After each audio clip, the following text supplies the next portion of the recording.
बिस्मिल्लाहिर्रहमानिर्रहीम। अस्सलाम वालेकुम स्टूडेंट्स।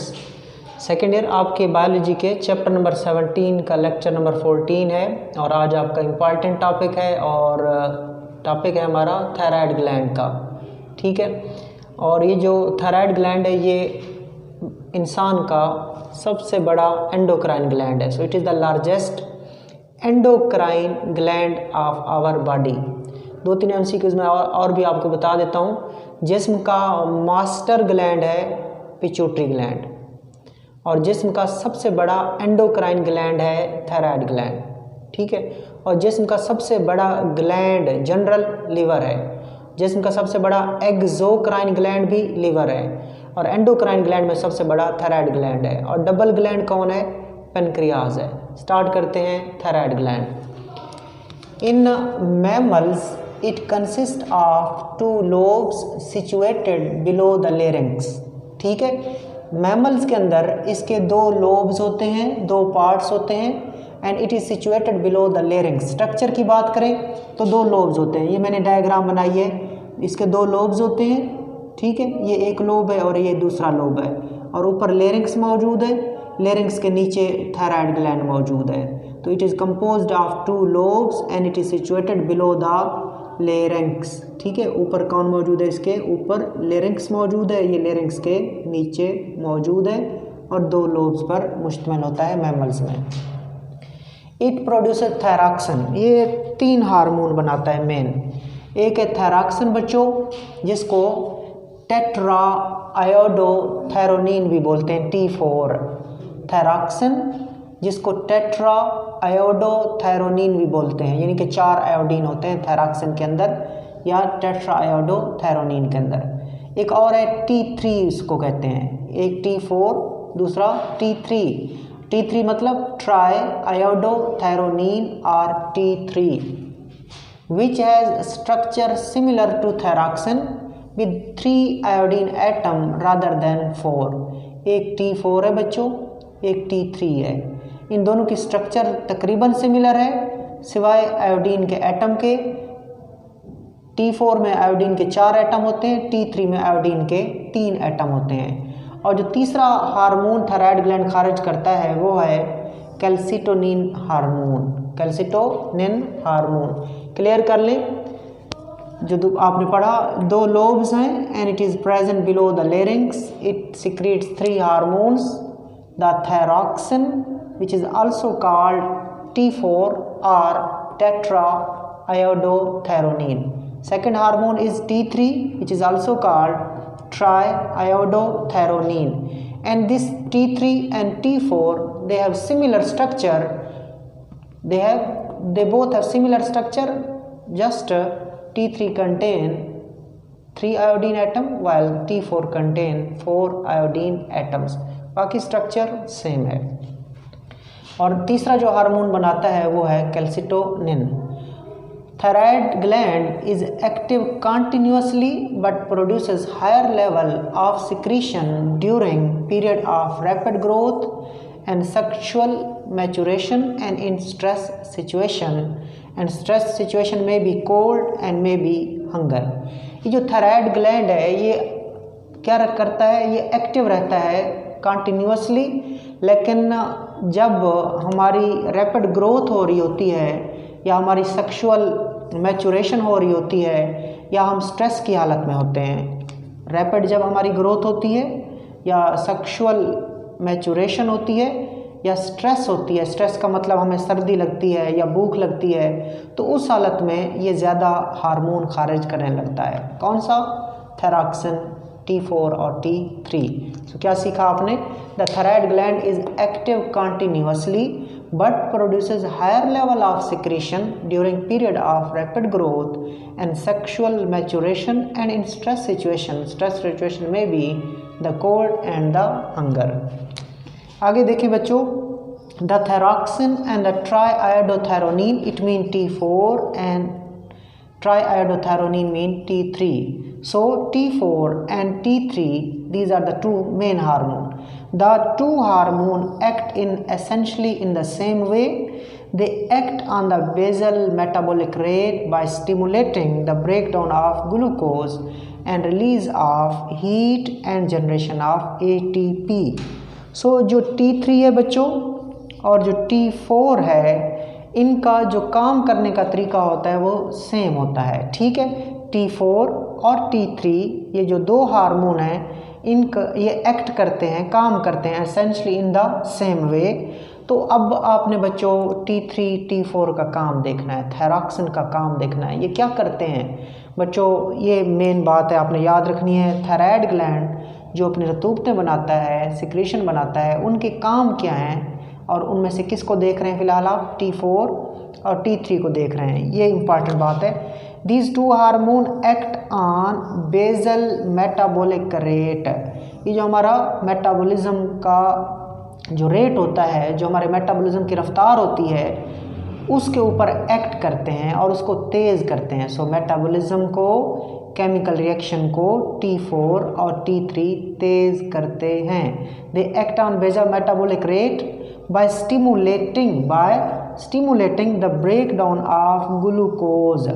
ग्लूकोज नॉर्मली तौर पर भी हमारे जिस्म में बच्चों ब्रेक हो रहा होता है, ठीक है, लेकिन जब ये हार्मोन आते हैं, बनते हैं, तो ये उस ग्लूकोज की ब्रेक डाउन को तेज़ कर देते हैं। जब ग्लूकोज की ब्रेक डाउन तेज़ हो जाती है, एरोबिक रेस्पिरेशन का अमल तेज़ हो जाता है, मेटाबॉलिज्म तेज़ हो जाता है, तो उस दौरान हीट भी क्या निकलती है, ज़्यादा निकलती है, और एनर्जी ATP की शक्ल में भी ज़्यादा निकलती है। तो सिंपल सी बात है, थायरॉक्सिन और ट्राईआयोडोथायरोनिन ये हमारे जिस्म के मेटाबॉलिक रेट के ऊपर एक्ट करते हैं और ग्लूकोज की ब्रेक डाउन को बढ़ा देते हैं, जिससे हीट ज़्यादा खारिज होती है और एनर्जी भी ज़्यादा बनती है। और ये हमें ज़रूरत होती है, ग्रोथ के वक्त ज़रूरत होती है इसकी, सेक्सुअल मैच्योरेशन के दौरान और स्ट्रेस के दौरान हमें एनर्जी ज़्यादा चाहिए।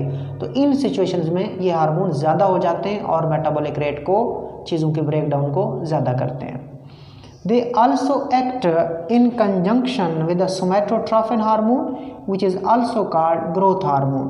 ये दोबारा आ गया है सोमेटोट्रॉफिन हार्मोन, जिसको आपने ग्रोथ हार्मोन कहा था, जो कि इंटीरियर पिट्यूटरी का हार्मोन था, जिसका काम ग्रोथ था, ये ग्रोथ कराता है। तो थायरॉक्सिन भी सोमेटोट्रॉफिन हार्मोन ग्रोथ हार्मोन के साथ मिलके काम करता है इन ब्रिंगिंग अबाउट ग्रोथ, और ग्रोथ कराता है, and act directly on the brain cells causing them to differentiate. ये बड़ा इंपॉर्टेंट पॉइंट है आखिरी वाला, ठीक है, कि जो थायरॉक्सिन होता है, T3 T4 होते हैं, ये ब्रेन के सेल्स के ऊपर डायरेक्ट एक्ट करते हैं और उन सेल्स को डिफ्रेंशिएट करते हैं। ब्रेन के सेल को डिफ्रेंशिएट कौन करता है बच्चों, थायरॉक्सिन करता है, ठीक है। डिफ्रेंशिएट का मतलब क्या होता है, स्पेशलाइजेशन। डिफ्रेंशिएशन का मतलब क्या होता है, स्पेशलाइजेशन, कि ब्रेन के सेल जो होते हैं वो ख़ास बन जाते हैं और ख़ास काम करने लगते हैं, मुख्तलिफ़ कामों को कंट्रोल करने लगते हैं। तो आपको पता होना चाहिए ब्रेन सेल की डिफ्रेंशिएशन कौन करता है, T3 T4। तो ये देख लें दोबारा, दे आल्सो, दे का मतलब T3 T4 and T4 also act in conjunction, यानी कि मिल के काम करते हैं। T3 T4 मिल के काम करते हैं किसके साथ, एंटीरियर पिट्यूटरी ग्लैंड के हार्मोन सोमेटोट्रॉफिन के साथ। तो वो ग्रोथ करता है, तो ये भी क्या करने लगते हैं, ग्रोथ। तो T3 T4 ने एक तो मेटाबॉलिज्म की रफ्तार को तेज़ किया बच्चों, और दूसरा सोमेटोट्रॉफिन हार्मोन जो कि ग्रोथ हार्मोन कहलाता है और एंटीरियर पिट्यूटरी का हार्मोन है, उसके साथ कंजंक्शन के साथ काम करते हैं, यानी कि मिल के काम करते हैं और मिल के काम करते हैं, क्या करवाते हैं, फिर हमारी ग्रोथ कराते हैं। इसके अलावा ये T3 T4 क्या करते हैं, हमारे ब्रेन सेल की मैच्योरेशन करते हैं, उसको डिफ्रेंशिएट करवाते हैं। आगे चलते हैं, इन एम्फीबियंस, ठीक है बच्चों, एम्फीबियन किसका ग्रुप है, ये आपके वर्टिब्रेट का ग्रुप है। वर्टिब्रेट के 5 ग्रुप होते हैं बच्चों। एक जो पानी में रहते हैं वो, उनको क्या कहते हैं आप लोग, फिशेस कहते हो। फिर रिंग जो पानी खुश्की दोनों पे रहते हैं उनको एम्फीबियन कहते हैं। फिर रेप्टाइल्स होते हैं, फिर बर्ड्स होते हैं, और फिर हम मैमल्स होते हैं। So in amphibian which is a group of vertebrate, they bring about process of metamorphosis. ये जो T3 T4 है, एम्फीबियन के अंदर क्या करते हैं, एक प्रोसेस होता है, उसको कहते हैं मेटामॉर्फोसिस, यानी कि एक प्रोसेस चलता है उनके अंदर, जिसके अंदर उनकी जो फॉर्म और स्ट्रक्चर होती है वो वक्त गुजरने के साथ साथ चेंज होती जाती है। लाइक सबसे पहले अगर मेंढक को ले लें, फ्रॉग को ले लें, तो वो लार्वा की शक्ल में होता है, ठीक है। और फिर वहाँ से उसकी क्या निकलती हैं, लेग्स निकलती हैं, उसकी टेल होती है तो उसको कहते हैं टेडपोल। बाद में उसकी टेल ख़त्म हो जाती है तो वो एडल्ट फ्रॉग में कन्वर्ट हो जाता है। तो ये जो फॉर्म और स्ट्रक्चर के अंदर उस जानदार के अंदर चेंजेस आ रही हैं, उन चेंजेस को हम क्या कहते हैं बच्चों, मेटामॉर्फोसिस कहते हैं। और उस मेटामॉर्फोसिस के पीछे भी किसका हाथ है, T3 T4 का हाथ है, जो कि थायराइड ग्लैंड से निकलते हैं। आगे चलें, if secretion of the thyroid gland is deficient the tadpole larva of the frog does not metamorphose to develop into frog but instead grow to a large size tadpole। तो ये देख लें, उसने कहा कि एम्फीबियन के अंदर ये जो T3 T4 है, थैराक्सिन है, और T3 है, ये उन एम्फीबियन की मेटामॉर्फोसिस करते हैं। मैंने आपको बता दिया मेटामॉर्फोसिस कि पहले लार्वा, फिर टेडपोल, फिर एडल्ट। लेकिन अगर वो कह रहा है कि एम्फीबियन के अंदर ये अगर हार्मोन ना बने या इन हार्मोन की कमी हो जाए तो उसकी मेटामॉर्फोसिस नहीं हो सकती, तो वो टेडपोल ही रहेगा। टेडपोल वो मेंढक होता है जिसकी दुम होती है। वैसे जो हम मेंढक देखते हैं वो बालिग होते हैं, उनकी दुम नहीं होती। तो जो टेडपोल होता है उसकी टेल होती है। तो अगर ये हार्मोन डेफिशिएंट हो जाए तो जो टेडपोल होगा वो मेटामॉर्फोस नहीं कर पाएगा। हाँ, साइज़ में बड़ा हो जाएगा, तो वो छोटा टेडपोल बड़े साइज़ के टेडपोल में कन्वर्ट हो जाएगा, बट अपनी टेल को ख़त्म नहीं कर पाएगा, मेटामॉर्फोसिस नहीं होगी। सो सीखने का मतलब क्या था कि ये मेटामॉर्फोसिस करते हैं। पहला काम आपने क्या देखा कि ये मेटाबॉलिज्म की रफ्तार को तेज़ करते हैं, ग्लूकोज की ब्रेकडाउन को बढ़ा देते हैं। दूसरा काम देखा कि ये सोमैटोट्रोफिन हार्मोन के साथ काम करते हैं और ग्रोथ कराते हैं, ठीक है बच्चों। और उसके बाद अगला जो काम देखा आपने कहा कि ब्रेन सेल को डिफ्रेंशिएट करते हैं। अगला काम जो देखा ये एम्फीबियन के अंदर मेटामॉर्फोसिस करते हैं। आगे चलें, एक शॉर्ट क्वेश्चन है आपका, what is Graves disease. Graves disease क्या होती है, इसको आपने देखना है बच्चों। ग्रेव्स डिजीज़ क्या होती है, excess thyroxine produces a condition called Graves disease with exophthalmic goiter and increase in the basal metabolic rate। अगर थायरॉक्सिन का लेवल ज़्यादा हो जाए बच्चों, अगर थायरॉक्सिन का लेवल एक्सेस में चला जाए, ज़्यादा हो जाए, तो उससे एक बीमारी होती है, उस बीमारी का नाम है ग्रेव डिजीज़। तो पता होना चाहिए कि अगर थायरॉक्सिन एक्सेस में बने तो एक बीमारी होती है, उसको कहते हैं ग्रेव डिजीज़। और इसमें क्या होता है, एक्सोफ्थैल्मिक गोइटर। अलग अलग लफ्ज़ हैं बच्चों, इनको आपने समझना है। एक्सोफ्थैल्मिक का मतलब वो जो बंदा होता है, वो जो मरीज़ होता है जिसमें थायरॉक्सिन ज़्यादा हो गया है, तो उसकी जो आँखें होती हैं वो बाहर की तरफ निकल आती हैं, लाइक आँखें निकली हुई दिखाई देती हैं बाहर की तरफ, ठीक है। तो उसको कहते हैं एक्सोफ्थैल्मिक। और गोइटर क्यों कहते हैं, क्योंकि उसमें थायराइड ग्लैंड जो है उसकी स्वेलिंग हो जाती है। थायराइड ग्लैंड की बच्चों गर्दन के अंदर थायराइड ग्लैंड जो मौजूद है उसकी स्वेलिंग हो जाएगी और गर्दन में वो स्वेलिंग ज़ाहिर होगी। तो गर्दन के अंदर जो थायराइड ग्लैंड की स्वेलिंग होती है उसको गोइटर कहते हैं, ठीक है। तो एक तो आंखें निकली होंगी उसकी, और साथ उसका जो थायराइड ग्लैंड है गर्दन में वो स्वेलिंग शो कर रहा होगा, तो इसको कहते हैं एक्सोफ्थैल्मिक गोइटर। और क्या होगा, वो जो बंदा होगा बच्चों उसका जो मेटाबॉलिक रेट होगा वो ज़्यादा होगा, ठीक है। उसके अंदर जो केमिकल रिएक्शन हो रहे होंगे वो ज़्यादा होंगे, वो कमज़ोर होगा, एनर्जी ज़्यादा होगी उसके अंदर, और उसको शिवरिंग भी हो सकती है, उसकी दिल की धड़कन भी तेज़ हो सकती है, उसको भूख भी ज़्यादा लगेगी, ठीक है बच्चों। तो उसका जो मेटाबॉलिक रेट है वो क्या होगा, वो तेज़ होगा। तो अगर थायरॉक्सिन ज़्यादा हो जाए तो बंदे में एक तो एक्सोफ्थैल्मिक यानी कि उसकी आंखें बाहर निकल आती हैं, गर्दन में थायराइड ग्लैंड सूज जाता है गोइटर, और उसका मेटाबॉलिज्म जो होगा वो भी तेज़ चल रहा होगा। This can lead to cardiac failure. अगर आपने इसका इलाज ना किया, अगर आपने ग्रेव डिजीज़ का इलाज ना किया, एंड पे क्या हो जाता है, कार्डियक फेलियर इफ़ प्रोलॉन्ग्ड। अगर ये कंडीशन देर तक रहती है, क्यों देर तक रहेगी, इलाज नहीं कराया जाएगा, ठीक है। तो केयर नहीं करेंगे, इलाज नहीं कराएंगे तो कंडीशन प्रोलॉन्ग्ड हो जाएगी, लंबी हो जाएगी ये बीमारी, और जब प्रोलॉन्ग होगी तो कार्डियक फेलियर हो जाएगा। क्लियर किया आपने। Grave disease important short question है। एक्सेस थायरॉक्सिन से एक कंडीशन जन्म लेती है जिसको कहते हैं ग्रेव्स डिजीज़। उसके अंदर क्या होता है, एक्सोथैल्मिक गोइटर होता है और बेसल मेटाबॉलिक रेट इंक्रीज हो जाता है। अगर ये कंडीशन प्रोलॉन्ग रहती है तो उससे कार्डियक फेलियर, हार्ट फेलियर हो जाता है।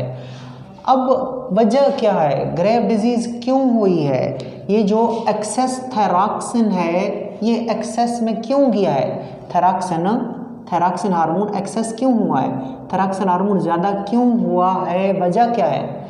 The cause of the grave disease is production of an abnormal body protein.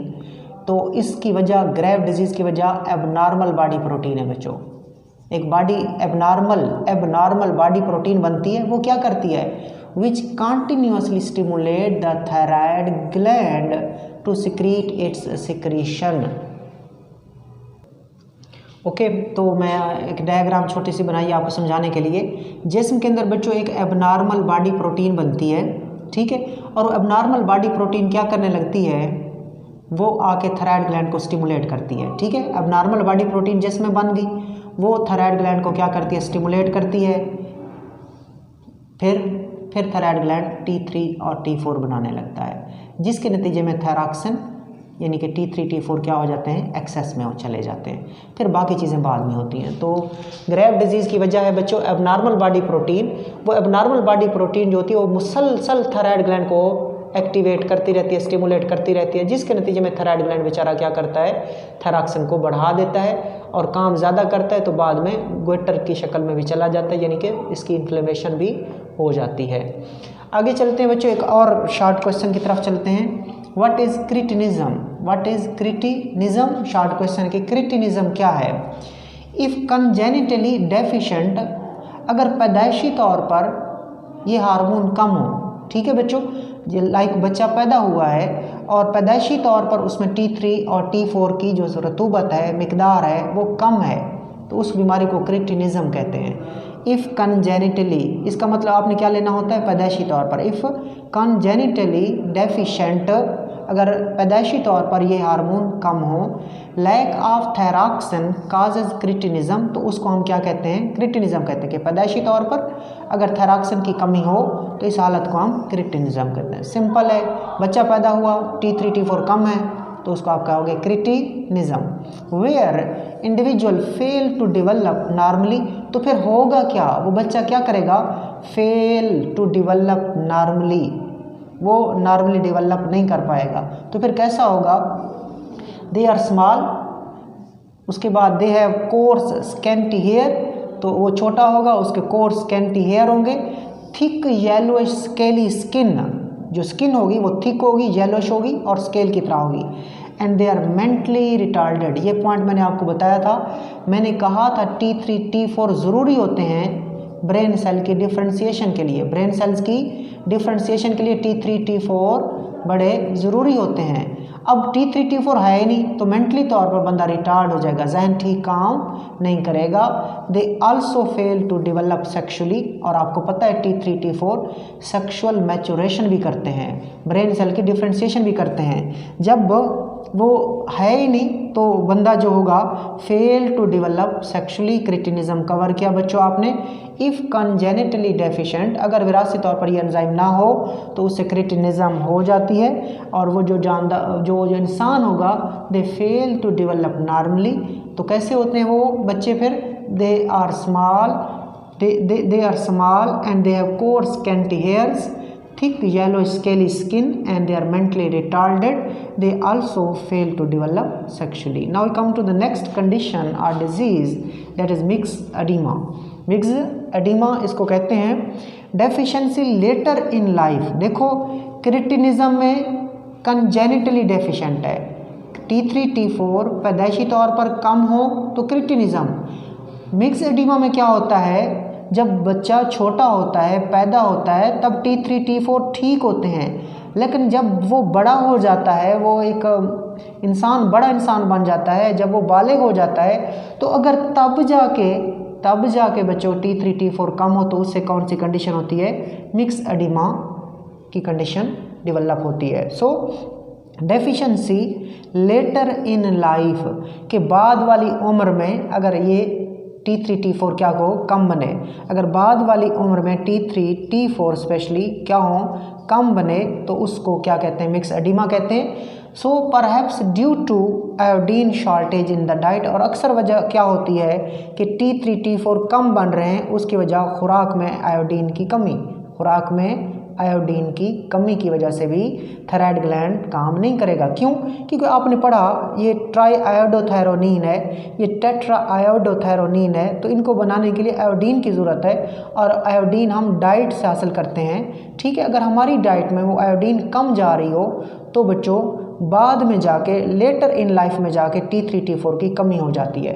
सो फिर क्या होगा, produces a swelling of the neck which is called goitre, तो नेक के अंदर एक स्वेलिंग हो जाएगी और उस स्वेलिंग इन द नेक को बोलते हैं goitre, and may lead to deposition of excess fat as a result of which weight is increased। और एक और जो चीज़ होगी, जब ये T3 T4 कम हो जाते हैं तो बंदे का मेटाबॉलिज्म कम हो जाता है, चीज़ों की ब्रेक डाउन कम हो जाती है, तो फिर जो फैट होगी, जो एक्सेस फैट होगी वो टूटेगी नहीं। जो जब टूटेगी नहीं तो हमारे जिस्म में क्या होना शुरू हो जाएगी बच्चों, अकामुलेट होना शुरू हो जाएगी, जमा होना शुरू हो जाएगी, जिससे बंदे का वज़न जो होगा वो बढ़ जाएगा।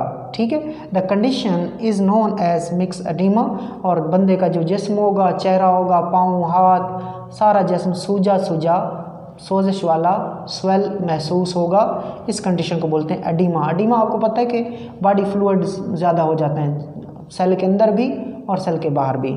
सो अलामात क्या होंगी मिक्स एडिमा की, the puffiness of the hands, it is characterise by the puffiness of the hand, के मिक्स एडिमा की क्या खसूसियात होती हैं, puffiness of the hands and the skin. इसका मतलब पफिनेस का मतलब क्या होता है कि हाथ जो होंगे वो मोटे मोटे होंगे, सोजिश होगी उनमें, ऐसा लगेगा जैसे ये स्वोलन है, ये सूजे हुए हैं। So puffiness of the hands and skin ये इसकी अलामत है। आगे चलते हैं और अलामात की तरफ। All bodily and mentally process are retarded, जिस्म के सारे काम और मेंटली तौर पर जो भी काम है वो रिटार्ड हो जाएंगे, रुक जाएंगे। लाइक वो बंदा जिस्मानी काम भी ठीक नहीं कर सकेगा, इसको बोलते हैं बॉडली रिटार्ड हो चुका है। ठीक है, बॉडी के जो प्रोसेस है वो रिटार्ड हो चुके हैं, एंड मेंटली रिटार्ड यानी कि उसका दिमाग भी काम नहीं कर रहा, उसका सही तरीके से दिमाग काम नहीं करेगा, उसे कोई चीज़ याद नहीं होगी, वो बड़ा स्लो हो जाएगा अपने कामों में। So all bodily and mental process are retarded. ठीक हो गया बच्चों, तो ये आपने T3 T4 के बारे में देखा, T3 T4 के बारे में देखा। मिक्स एडिमा के बारे में आपने क्या सीखा कि अगर T3 T4 बाद में जाके यानी कि जब बंदा बालिग हो गया है, 35-40 साल का है, 25 साल का है, 45 साल का है, 50 साल का है, तो बाद वाली लाइफ में जाके अगर T3 T4 कम होते हैं, और बाद में ये जाके कम क्यों होते हैं, डाइट के अंदर आयोडीन की कमी होती है, तो उससे होगा क्या, उनकी गर्दन में, ख़ासतौर पर औरतों की जो गर्दन होती है उसमें स्वेलिंग हो जाती है, और उस स्वेलिंग को बोलते हैं गोइटर कहते हैं, और उससे जो फैट होगी वो जिस्म के अंदर डिपॉजिट होना शुरू हो जाएगी, ज़ख़ीरा होना शुरू हो जाएगी, ब्रेक डाउन कम होगी, तो उससे उसका वज़न बढ़ जाएगा, और ऐसी कंडीशन को मिक्स एडिमा कहते हैं। क्या खसूसियात होती हैं, पफिनेस ऑफ द हैंड्स और स्किन होगी, बॉडीली प्रोसेस और मेंटल प्रोसेस रिटार्ड हो जाएंगे।